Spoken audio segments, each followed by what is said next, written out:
Un roi qui va régner et qui dominera sur tout. Lorsqu'il criait comme cela, le roi Jéroboam était prêt. Lorsqu'il a vu tout ce qu'il disait sur l'autel, parce que lui il voulait vraiment que les gens viennent adorer là-bas. Et la Bible dit qu'il allait mettre des parfums.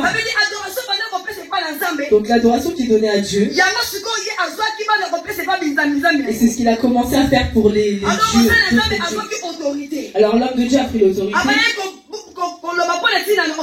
Il a dit pour l'autel, il a dit à cet autel qu'il y aura un roi. Et ce roi va détruire tous ces dieux. Va détruire tout ce qu'ils avaient construit. Alors la Bible nous dit, le roi Jéroboam n'était pas content. Si on part dans le verset 4, lorsque le roi attendit les paroles que l'homme de Dieu avait criées contre l'autel de Bethel, il avance la main dessus l'autel, il disait, cessez-les. Alléluia. Lorsqu'il a entendu ces paroles, l'homme de Dieu parlait. On dit que le roi Jéroboam n'était pas content. Il a dit arrêtez-le. Dès qu'il a mis sa main, la Bible nous dit que sa main a séché. Sa main ne fonctionnait plus. Sa main n'avait plus de vie. Alors il fallait que l'homme de Dieu, il fallait qu'il implore à l'homme de Dieu, qu'il demande à Dieu, à son Dieu, pour que sa main puisse refonctionner. La Bible nous dit que l'homme de Dieu avait prié pour lui et sa main a été rétablie. Et après que sa main soit rétablie, le roi a dit à l'homme de Dieu, il dit, l'homme de Dieu, implore ton Dieu, il prie pour moi afin qu'il puisse retirer la main. L'homme de Dieu implora l'Éternel et le roi fut retirer sa main qui fut comme auparavant. Dans verset 7, dit le Bible. Dans verset 7, la Bible nous dit, le roi dit à l'homme de Dieu, entrez avec moi dans la maison, tu prendras quelque nourriture et je te donnerai un présent. L'homme de Dieu dit au roi, quand tu me donneras la moitié de ta maison, je n'entrerai pas avec toi. Je ne mangerai point de pain et je ne boirai point de l'eau dans cette lieu ceci. Amen. L'homme de Dieu a dit, même si tu me donnes tout, même si tu me donnes tout ce qui est matériel, je ne viendrai pas, parce que j'ai déjà maudit. J'ai déjà fait ce que Dieu m'avait dit de faire. Le problème de cet homme de Dieu, il voulait obéir à l'ordre de Dieu, parce que c'était Dieu qui l'avait envoyé. Parce que Dieu lui a dit, si tu vas à cet endroit à Bethel, ne retourne pas par le chemin par lequel tu es venu. Et puis si on te donne à manger, ne mange pas. Alors cet homme de Dieu, devant le roi, savait, a réussi à vaincre son premier mandat, a réussi à faire ce que Dieu lui avait dit. Et après avoir fait le miracle, parce que c'est un miracle, parce que c'est quelque chose qu'un roi n'a jamais vu. Le roi Jéroboam pensait que son Dieu était plus puissant. Alors, lorsque l'homme de Dieu est venu, lorsque sa main est et que cela bougeait pas, lorsqu'il a vu ces miracles, il s'est dit non. Moi je pensais que j'avais un Dieu qui était au-dessus de tout. Finalement il y a un autre Dieu qui est au-dessus de tout. Il ne voulait pas que l'homme de Dieu reparte comme ça. Mais tellement Dieu avait dit à cet homme de Dieu, ne mange pas, ne bois pas, ne prends rien. Donc bien aimé, lorsque Dieu te dit quelque chose, il faut que tes oreilles entendent. Alors le thème de cet après-midi, entre Dieu et l'homme, qui est la personne que tu écoutes le plus? Alléluia. Donc voilà le thème de ce matin. Entre Dieu et l'homme, Qui est la personne que tu écoutes le plus? Bien-aimé. Bien-aimé. Verset 11. La Bible nous dit dans le verset 11. Lorsque l'homme de Dieu a tout refusé et qu'il est reparti par un autre chemin, alors que dans ce chemin, alors que dans cette ville il y avait un prophète, ils sont venus raconter à ce prophète. Ils lui ont dit, papa, il y a un homme de Dieu qui est venu.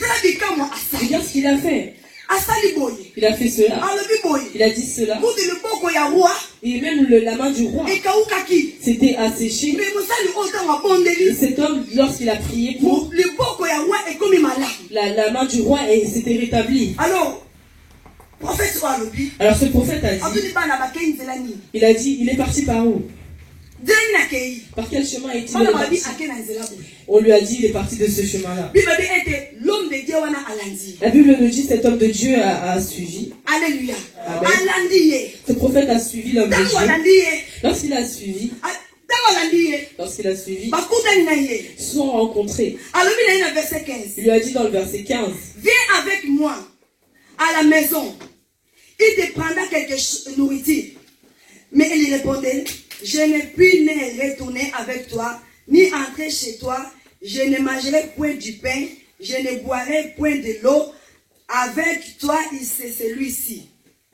Car il m'a été dit, la parole de Dieu, l'Éternel, tu ne mangeras point de pain, et tu ne boiras point de l'eau, et tu ne prendras pas à ton retour le chemin par lequel tu seras allé.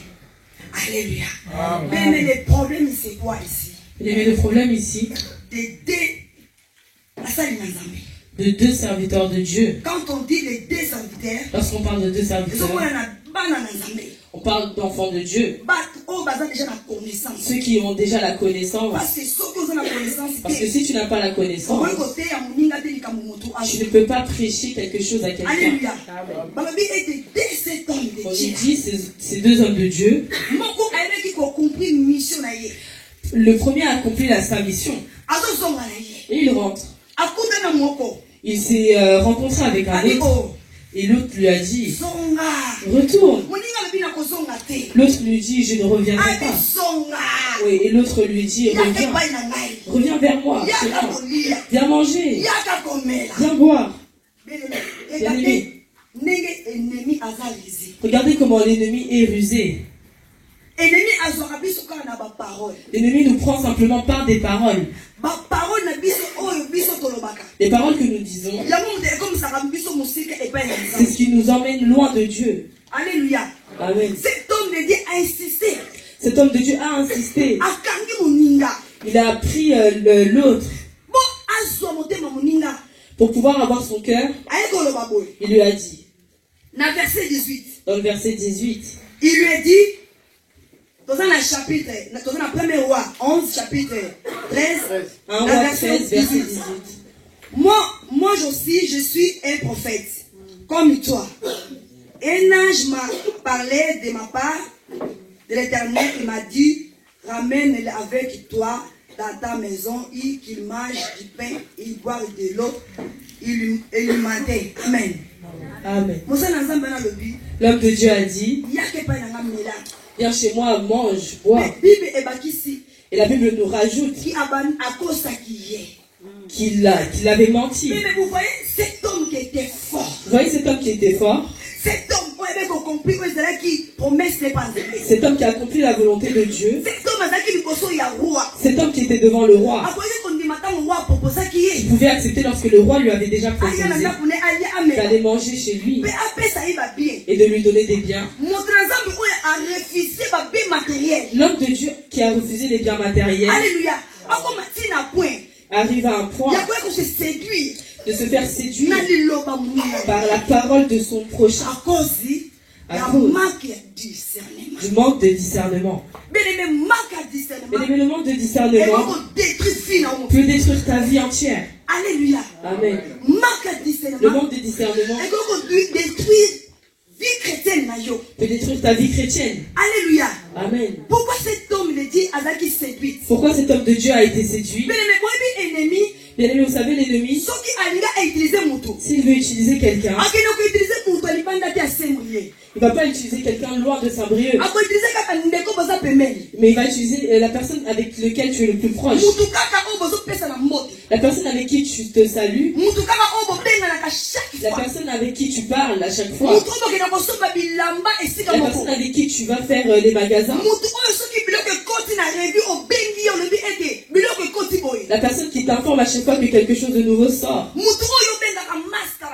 La personne que tu appelles meilleur ami. La personne que tu appelles mon cœur. C'est cette personne que le diable va utiliser. Parce que le diable est malin. De voir ces deux serviteurs nous symbolise nous en tant qu'enfants de Dieu. Cela symbolise l'amour entre les frères. Est-ce qu'aller manger chez ton prochain c'est mauvais? Alléluia. Amen. Si ton prochain te propose d'aller manger chez lui, est-ce que cela est mauvais? Est-ce que Dieu peut se contredire lui seul? Parce qu'il a dit à l'homme de Dieu, ne mange pas, ne bois pas, ne retourne pas par le chemin par lequel tu es allé. Mais un autre homme de Dieu s'est réveillé et lui a dit, moi aussi les anges m'ont dit que tu puisses venir chez moi, que tu manges, que tu boives. Bien-aimé, manger et boire détruit nos vies. Alléluia. Manger et boire détruit nos vies. Une vie sans la sanctification. Une vie sans la sanctification. Une vie sans le discernement de Dieu. Une vie sans le discernement de Dieu. Une vie sans la volonté de Dieu. Amen. Ils ont détruit son acte. Cela nous détruit intérieurement. Peut-être à l'extérieur on peut voir qu'on est bien. Mais à l'intérieur, nous sommes déjà pourris. Bien-aimé, ce matin, je viens avec cette parole de discernement. Quelle est la volonté de Dieu? Quelle est la volonté de Dieu? De pouvoir écouter, entendre la voix de Dieu. Alléluia. Amen. Boire et manger n'est pas mauvais. Alléluia. Mais une chose, ce qui nous a proposé l'eau. Si quelqu'un te propose quelque chose, si à l'intérieur de toi tu doutes, demande à Dieu de te donner le discernement.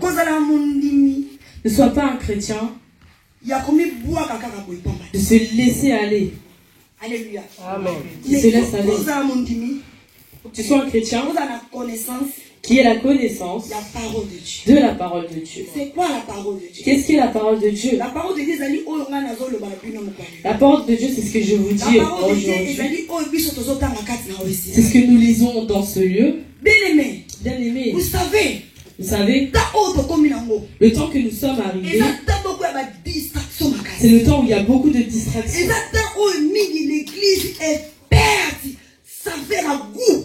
C'est le temps où l'église perd sa saveur. C'est le temps où l'église c'est le temps où l'église est dispersée. À cause Dieu m'a dit. Dieu m'a dit. Dieu m'a parlé. Dieu m'a parlé. Alléluia. Amen. Bien-aimé. Bien-aimé. Je ne suis pas contre les rêves. Je ne suis pas contre les prophéties. Je ne suis pas contre les serviteurs de Dieu. D'ailleurs, moi, je crains aussi les serviteurs de Dieu. Parce que ce sont des personnes qu'on ne peut même pas toucher. Moi-même, je suis avec mon mari à la maison. Parce que dans les couples, on peut se disputer, je ne suis pas hypocrite. Des fois, dans le couple, vous pouvez aussi vous échanger des paroles. Tu vois que des fois, tu montes. Tu montes un peu. Tu montes en tant qu'homme et après tu montes en tant qu'enfant. Tu vois que c'est un homme de Dieu. Alléluia. Et tu te doses. Moi, je me dis à chaque fois que je discute avec mon mari, lorsque je sors, il faut qu'on m'arrête. On m'arrête. Alléluia. Amen. On m'arrête. C'est-à-dire les hommes de Dieu, ce sont des personnes que nous devons honorer. On doit leur donner... parce que c'est eux qui reçoivent la parole qui vient de Dieu. Et qui nous transmettent. C'est comme Dieu a dit. Personne ne passera au Père sans passer par moi, par le Fils. Des fois, vous pouvez vous étonner. Comment la pasteur peut dire cela? Parce que ce sont des personnes qui ont la bouche autorisée de Dieu. Mais laisse-moi vous dire qu'en tant qu'enfant de Dieu, le temps que nous sommes arrivés, c'est le temps où nos yeux doivent s'ouvrir. Qu'est-ce qui détruit nos vies chrétiennes? Comme je l'ai dit, on lui a dit, j'ai entendu, Dieu m'a dit, est-ce que Dieu t'a parlé?